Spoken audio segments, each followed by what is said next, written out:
84 is a significant number today in our lives, whether we are aware of it or not. Why 84 is significant is, this existence has passed through 84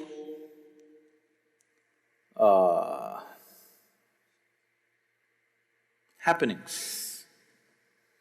84 times it has happened. This is the 84th time. Today modern science proves that the whole existence is just vibration. It's not my invention, it is a scientific fact. Where there's a vibration, there has to be a sound. Yes? Is it okay? I'm trying to go logically step by step. There are other ways to go. Just with this I can make you know it in a different way. But we want to go step by step. Where there's a vibration, there is bound to be a sound, is that so? So, you're not just a vibration, you are a sound, a noise, rather. Those who are making the sounds and those who are not, all of you are just one piece of sound. This is what modern science is telling you.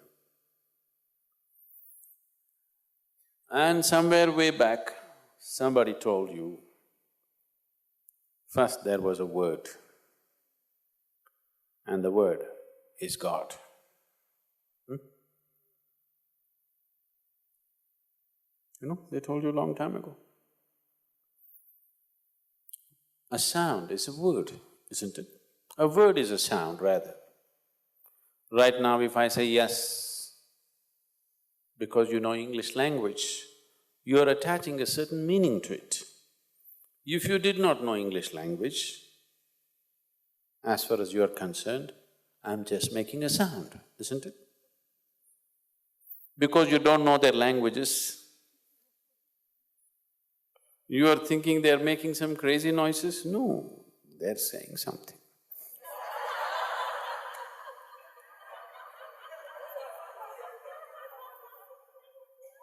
If I speak in a language that you do not know, you would naturally think I'm making some crazy sounds, isn't it so? If I speak right now in Tamil or Kannada or Telugu or some other language that you do not know, you would think I'm making some… You don't know whether I'm really speaking a language or making up some nonsense, isn't it so? Yes. So word is just a sound. So they said that word is God.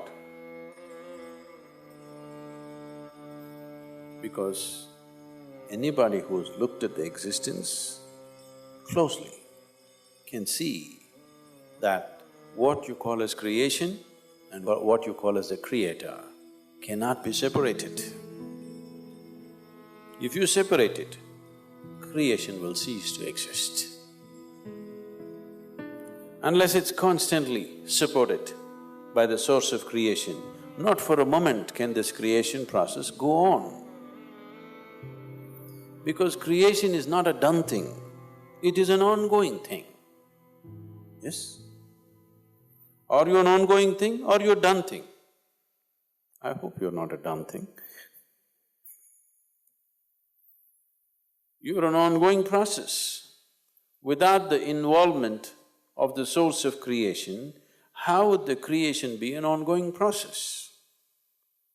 It is constantly involved, it cannot be separated. So it is because of this, they said, first there was word.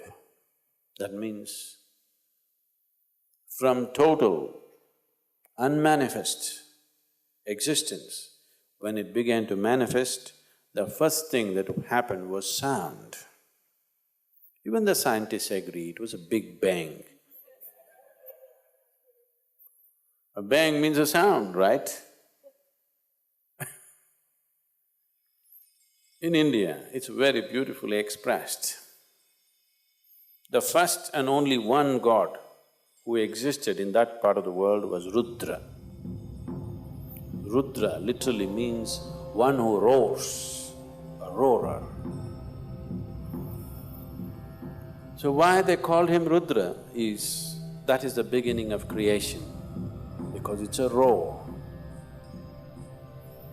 The scientists call it a bang. Now, the scientists are withdrawing that bang theory, that one big bang theory, and they're saying there were a series of bangs. So one very popular physicist right now, who's written very popular books, recently he wrote a book, I didn't read this, I met him he wrote a book called Endless Universe. Yes, Endless Universe. Always science has believed that everything has a beginning and an end. Now physicists are talking about an endless universe. The yogic system has always been talking about an ever-expanding universe. For the first time, top-level physicists are beginning to recognize that there is no beginning and an end, it is an endless universe. It is a popular theory going on right now among the scientific community that universe may be endless. So when I was in conversation with him, I asked him, is it possible that it was not a bang, but it was a roar, a continuous roar? He thought about it, he looked at many things and then he said, it's possible. Maybe it was not just a bang, it was a roar. It didn't happen in one instant, it roared for a certain length of time and slowly creation began to happen. So the first form, the first god was known as the roarer. Rudra means the roarer. So I asked, how many times do you think he could have roared? He said, we cannot say. We cannot say because we have no way of knowing how many times, but obviously he's roared more than one time. Then I said, someday if your research takes you there, keep this as a guide point. He has roared 84 times. He asked, how do you know? On what basis are you saying? I said, by looking into my system, I'm saying, creation has roared 84 times. And it will roar further, many more times. A maximum of 112 times it will roar. When it roars the last time, then there will be no beginning and end, it'll be a perpetual creation. That's too far, but I told him, you hold this 84 as some kind of a guidepost and you have machines and mathematics. I didn't learn 1 + 1 how much. You learned all those things, you work on this someday. Someday if you arrive at a number, you will arrive at this number, it will be 84. How is this possible, he asked. I said, see, if you cut a tree today, people look into the rings of the tree and talk about, in the last 1,000 years, when a drought happened, when excessive rain happened, when a fire happened, everything, right? If you cut into this system with your awareness, the very history of this creation is written into this one. 84 times the creation has roared. We are in this 84th roar. What has happened as a result of that 84th roar is where we are. Out of the 84 creations that have happened, 83 have happened, this one is happening. Out of these, as creation is happening, ongoing, the dissolution also is ongoing. So the dissolution process started for some creation and they started dissolving and dissolving and dissolving. Out of this, only 20 are still in the process of dissolving, in different levels of dissolving. The others are completely obliterated. Except you can look at them in your awareness, looking at this creation, because in some way it contains the residue or the experience of all that. Just as you carry your experience of life into everything that you do, the process of creation also has been carrying the experience of every creation into the next one and the next one, though they're completely different. Though they may be completely different. Say, you went to school and played soccer, and that was 25 years ago. Now suddenly it happened, you were 45 years of age and a burglar entered your house. When a burglar enters your house, you are not going "Kya!" like this. You will go like this.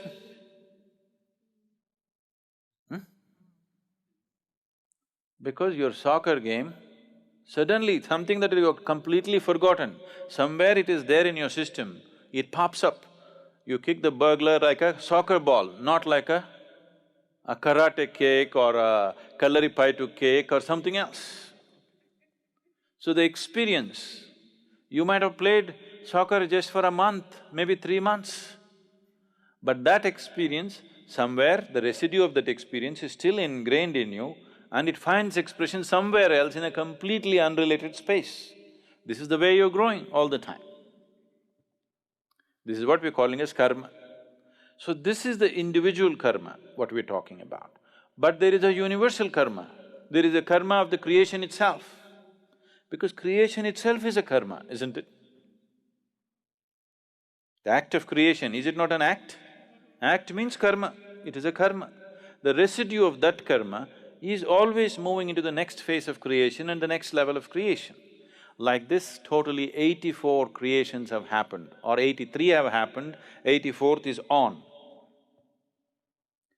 In that, the older ones have managed to completely dissolve, they only exist in terms of experiential imprint in the next one, but they don't have a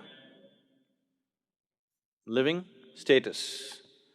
But the 20 behind this are still having different levels of living status. Some are become very, very wispy, some are little stronger, some are little stronger, some are almost real, like this. They're almost like this, but they're in the process of dissolution. Their active process of creation is not happening, that's all dissolution means. See, right now what death means for you is, when you're a child, the number of new cells that you're producing, if let's say in a year you're producing 100 billion cells, when you become 35, it is dropped a little bit. When you become 45, it's dropped a little bit. When you become 55, it's dropped further. When you become 75, it's dropped further. A time comes when what you're producing and what is dying is more than what you're able to replace. So this is how old age is happening. Exactly the same process is happening with the creation. The dissolution is always happening. Even here, dissolution is always happening, but new creation is happening, so it's vibrantly on. That new creation dwindled and stopped. So over a phase of time, over a period of time, this just went down. Only dissolution started happening, and then after some time, only memory imprints are left. No living imprint is there. So in this sense, only 21 are still having some kind of an existence. The other remaining, 63, is it? 63, they're completely gone. You cannot see them anywhere, it doesn't matter how you see, but you can see them as memory imprints within your own system, because that imprint and that experience is still here. This one is the real thing. Everything else, in receding order, they're active. In this, there are two. In the current one, there are two. One is the physicality, which carries the memory of everything. Another is the source of creation, which is the basis of the future. Either you can let your past become the future. When you allow your past to become the future, we look at you and say, it's her karma. When we say it's her karma, what it means is, she's allowing her past to be her future. There is no fresh possibility in her. That's what it is. When we look at someone and say, karma, we are just saying, they are allowing their past to become their future. There is no future for them really. It will repeat itself. So when you say, I'm working on a spiritual path, what you're trying to say is, on one level, the statement that you're making is that you do not want your past to repeat as future. You do not want your life to be cyclical. You want your life to go forward. You don't want to be part of the cycle.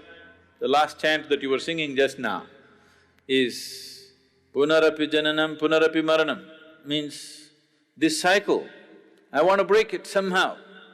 Because once you get into a cycle, once you get into a circular moment, you are not going to go anywhere. If you say somebody is going in circles, what does the expression mean to you? It simply means he's not getting anywhere, isn't it? So when we say, it's his karma, that's what we're saying. He's not going to get anywhere because on the circle, he thinks it's a new journey because he has very short memory. Everybody is in a state of dementia. What is before his mother's womb or what is in his mother's womb also he does not remember. They are in a state of dementia, so the circle looks new. Every time they go through it, it looks new. They are like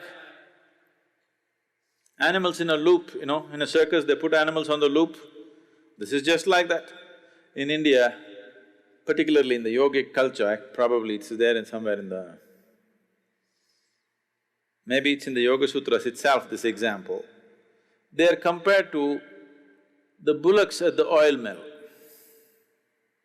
What they do to the bullocks in the oil mill is, they blind them, that means they blindfold them. They tie something over their eyes or they tie everything like this and just leave this. And it's on an oil mill. As far as the bullock is concerned, it thinks it's going somewhere. It's like you go on a treadmill, it feels like you're going somewhere, but you're not going anywhere. That is karma. So, this dimension that you're looking at right now is in two levels. One has happened, another is happening. So the 83 of them have happened. If you want to talk in numbers, the 83rd one is happened but still happening. In a residual way, it is still happening. Your birth has happened. Is it happened? Your birth happened, but still happening, isn't it? Your death also has happened, but still happening. You know what I'm saying? Your death is a foregone conclusion, isn't it? It's already happened. The moment you were born, your death happened. First step towards your death happened, but still happening. You're waiting for it to be complete, or you're wanting it to be delayed. But it is happening, isn't it? And it's already happened. So, there's another dimension within you for which the birth has not happened, nor will the death happen to it. Only if you touch that dimension, you have something called as a future. Otherwise, you have just karma. Karma means you're repeating your past as future. You may be changing the color, you may be changing the style of how you do it, but still the same stuff, nothing different. Same stuff, what the caveman was doing, you're still doing the same stuff. Style and capability might have changed, but it's the same stuff, isn't it so? This is like anchor. This is an anchor. You've thrown an anchor and you're trying to move your boat. At the most, it can only go in circles, isn't it? So we are trying to pull in the anchor or cut the rope which holds us to the anchor so that next time we power, it will go away. So the whole spiritual sadhana is based on this, that you want to become free. Free does not mean you have to forget, but you have to become free from the memory which rules you. And the memory is not just in your mind, every cell in your body carries memory. This much is very clear to us through genetic science and other things. You are carrying the memory of your forefathers and you're still behaving like them. You're still having a nose like them. Look at this. Unless you had a nose job done recently. Yes? There are many symbols or there are many aspects in the body which clearly say that the memory of these 84 creations are still there in your body. It is there in every atom in the existence. So what you're trying to cleanse is, you want to cleanse it from the memory because this memory binds you. This memory gives you a sense of belonging. At the same time, this memory binds you, it doesn't let you go. So when you do sadhana, you're trying to cut everything because without cutting that, without cutting your anchor, you're not going to move ahead. So why this memory is holding me back? It is that memory which has given integrity and stability to your body and the structure of who you are right now. Without that, without this memory, this body couldn't be created. Without the memory of a single-celled animal being within you, without all that information being carried through the evolutionary process and you sitting here, without that memory, this body cannot be structured and held together. So memory is not your enemy, it is just that you don't know how to hold it. You are into it, that's a problem. You are into it, now you want to get out of it, you want to make use of the memory, but you don't want to be used by your memory. That is spiritual sadhana. You want to have a future which is different from your pasts. Brahmananda Swarupa Isha Jagatisha Akhilananda Swarupa Isha Mahesha Brahmananda Swarupa Isha Jagatisha Akhilananda Swarupa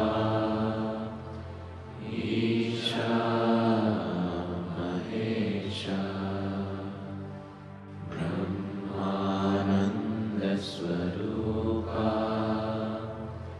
Isha Jagatisha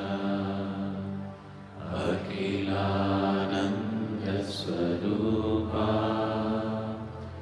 Isha Mahesha Brahmananda Swarupa Isha Jagatisha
Saraswati